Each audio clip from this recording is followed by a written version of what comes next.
বন্ধুরা, বিজ্ঞানী আইনস্টাইনের খুবই ইন্টারেস্টিং একটা অভ্যাস ছিল। কখনো কোনো কঠিন সমস্যার সলিউশনের প্রয়োজন হলে তখন তিনি তার দুই হাতে দুটি পাথর নিয়ে একটি চেয়ারে বসে পড়তেন আর তারপর তার দুই হাতকে ঠিক এইভাবে রেখে দিতেন। এরপর চোখ বন্ধ করে তিনি তার মাইন্ডের একদম ডিপে চলে যেতেন, ফিজিক্সের সমস্ত টাফ কনসেপ্টগুলো ভিজুয়ালাইজ করতে শুরু করে দিতেন। আর এটা কিরকম স্টেজ জানো? স্লিপ ও সচেতন এর মাঝের একটি স্টেজ। আর দুই হাতে এরকম দুটি পাথর রাখার কারণ হলো ভিজুয়ালাইজ করতে করতে যদি তিনি ঘুমিয়ে পড়েন তাহলে হাত থেকে ওই পাথরটা নিচে পড়ে যাবে আর তিনি সাথে সাথে সচেতন হয়ে যাবে। বন্ধুরা, আইনস্টাইন খুবই রেয়ার ওয়ার্ড দিয়ে ভাবনা চিন্তা করতেন। অ্যাকচুয়ালি তার আবিষ্কার করা যত বড় বড় কনসেপ্ট আছে সেগুলো প্রায় সবই ভিজুয়ালাইজেশনের মাধ্যমে তিনি খুঁজে পেয়েছেন। আর শুধু তিনিই নয়, ইতিহাসের এমন বহু থিঙ্কার তারা প্রত্যেকে ভিজুয়ালাইজ থিঙ্কার ছিলেন। তো এবার প্রশ্ন আসে যে তারা তো বড় বড় বিজ্ঞানী ছিলেন, কিন্তু আমরা সাধারণ মানুষেরা এই সুপার পাওয়ারটি কি অর্জন করতে পারবো? বন্ধুরা, এর উত্তর যেটা হবে হ্যাঁ, অবশ্যই আমরা পারবো। ইমেজ স্ট্রিমিং এই পদ্ধতিটির মাধ্যমে। আর এটা কিভাবে করতে হবে সেই পদ্ধতিটিও খুবই সহজ, বলছি শোনো। প্রথমে তোমার ফোনের রেকর্ডারটি অন করো, তারপর চোখ বন্ধ করে রিল্যাক্স হয়ে একটা জায়গায় বসে পড়ো। এরপর তোমার মাইন্ডে আসা ইমেজগুলোকে একটু একটু করে দেখার চেষ্টা করতে থাকো। তোমার মাইন্ডে কি ইমেজ আসছে সেগুলো নিয়ে ভাবনা চিন্তা করার কোনো দরকার নেই। তুমি যা যা দেখতে পাচ্ছ সবই ওই রেকর্ডারে বলতে থাকো। কখনো হয়তো কিছু রং দেখতে পেতে পারো, কখনো হয়তো আবার গোটা সিনারিও দেখতে পারো। তুমি যাই দেখতে পাও না কেন সেগুলো সবই ব্রেক না দিয়ে ঝটপট ঝটপট ঝটপট করে বলে যাও। আর ওই সময়ে যতটা পারবে তোমার সবকটি সেন্সেস ব্যবহার করার চেষ্টা করবে। তুমি কি দেখতে পাচ্ছ, তুমি কি শুনতে পাচ্ছ, তুমি কি গন্ধ পাচ্ছ, ইত্যাদি ইত্যাদি। তবে তুমি যদি কোনো কিছুই দেখতে না পাও তাহলে তোমাকে এটা বুঝতে হবে যে তোমার ভিজুয়ালাইজেশন পাওয়ার খুবই কম। তাই এখন তোমাকে এটা বেশি বেশি করে প্র্যাকটিস করতে হবে।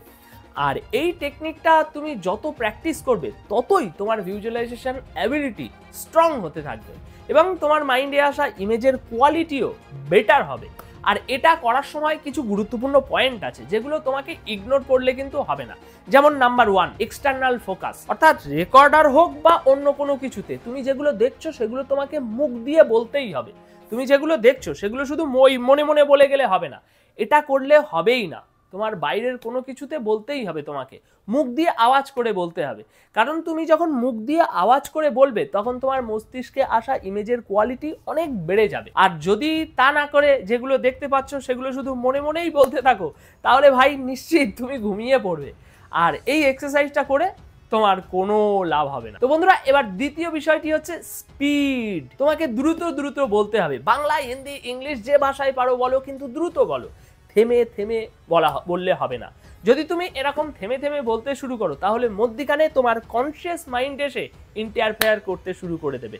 এটা কি, ওটা কি, এরকম হচ্ছে কেন, ওরকম হচ্ছে কেন, এমনটা আবার হয় নাকি, ইত্যাদি ইত্যাদি, যেমনটা করে থাকে।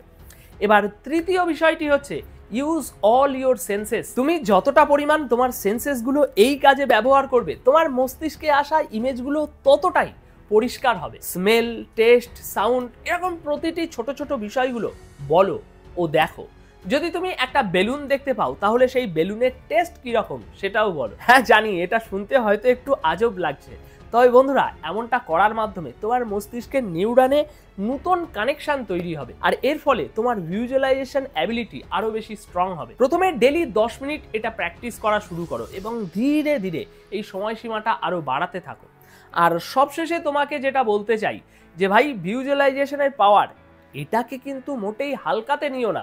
কিভাবে তুমি এই পাওয়ারটা বাড়াবে তার টেকনিকটা আমি তোমাকে এখন এই বলে গেলাম, কিন্তু এর ক্ষমতা কতটা, এই জিনিসটা রপ্ত করতে পারলে কিভাবে আমরা সাধারণ থেকে অসাধারণ হতে পারবো, দরকার পড়লে সেগুলোর বিষয়েও তুমি একটু রিসার্চ করে দেখতে পারো।